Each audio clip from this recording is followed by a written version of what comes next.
Hi, I'm Jeff Tobe and I am Coloring Outside the Lines. Today, let's take a look at how to deal with customer complaints with tact.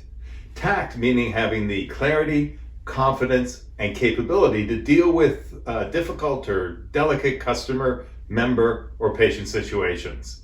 Ignoring customer complaints can wreak havoc on three areas. Number one, the experiences your customers have with you and your organization. Second, your organization's reputation in the marketplace or community. And finally, your positioning to acquire new customers. So, how do you resolve customer complaints with tact and then turn a complaint into a word-of-mouth marketing opportunity? And what do I mean by word-of-mouth marketing opportunity in the context of the ideal customer experience? Well, when you intentionally include elements of wow, surprise, and delight in your dealings with complaints, here's what's likely to happen. Your customers, members, or patients will talk to their family and friends about the experience that they had with you, your product, or services, and your brand. Be sure to listen to the emotional words and phrases they use to describe the experience that was unexpected, since they were coming to you to complain and based on the ordinary customer service they've experienced with other organizations. The other thing that happens is that they go directly to Facebook, Instagram, Twitter, and other social platforms to like, comment, and share their experience. When this happens consistently, your business gains momentum. Travel back with me a minute and think about when you were a kid, if you grew up in the North, like me. You're standing on the top of a hill on a cold day with 12 inches of fresh, sticky snow on the ground.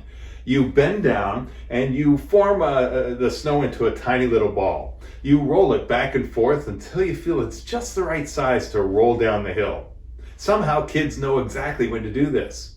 What happens when you let go of that tiny snowball and it gains speed, power, and size?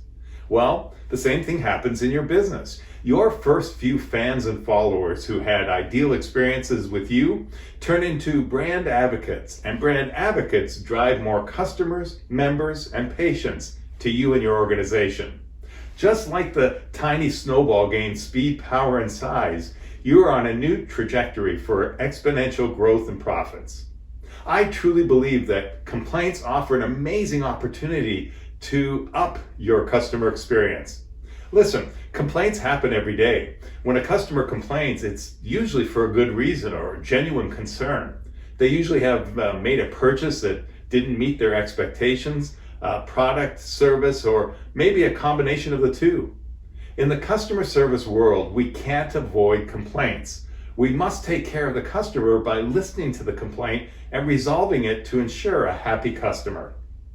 Customers want to know someone is listening and that they're understood, and they're hoping you are willing to take care of the problem to their satisfaction.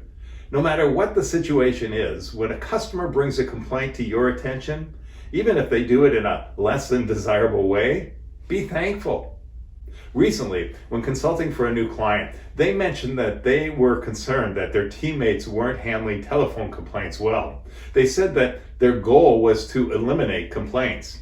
I had to stop them and explain that a complaint is truly a gift. In the first edition of her book, A Complaint is a Gift, written by friend and fellow speaker Janelle Barlow, she introduced a revolutionary notion. Customer complaints are a valuable feedback mechanism that can help organizations rapidly and inexpensively strengthen products, service style, and market focus. In fact, they're the best bargain around in market research. As the saying goes, we can't fix it if we don't know it's broken. Moreover, we must realize that improper handling of a customer complaint can be costly to the organization. So what is a complaint?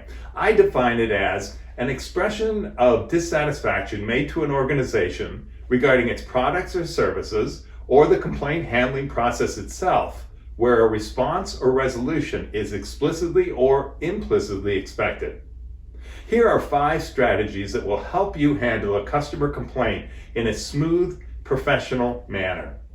Number 1, stay calm. When a customer presents you with the complaint, keep in mind that the issue is not personal. He or she is not attacking you directly, but rather the situation at hand. Winning the confrontation accomplishes nothing. A person who remains in control of their emotions deals from a position of strength. While it's perfectly natural to get defensive when attacked, choose to be the professional and keep your cool.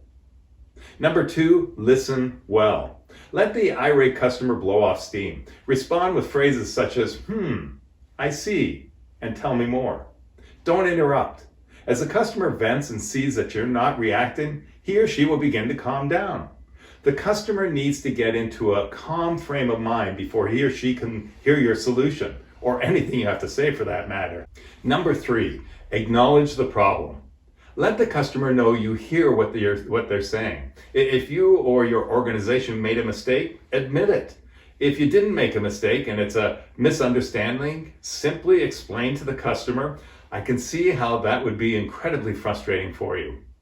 You're not agreeing with what the customer is saying, but respecting how they perceive and feel about the situation. An excellent phrase for opening up this particular conversation would be, so, if I understand you correctly. After the customer responds, follow up with, so to be clear, we were to resolve the problem by noon today? I can see why this is frustrating for you. Then be quiet.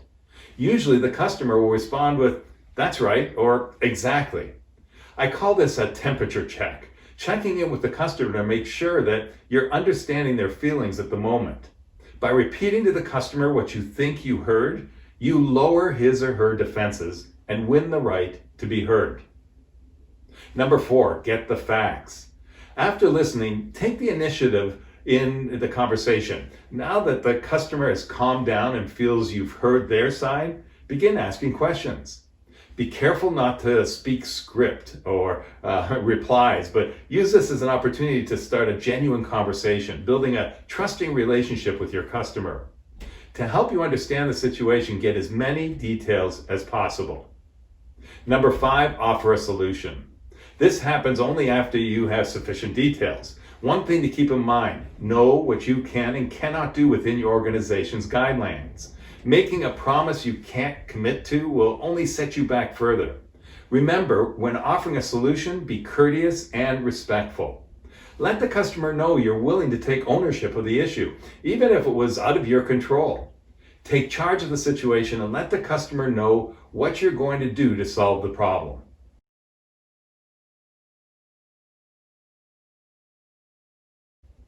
Notice in all of my advice, I never once mentioned the word apology.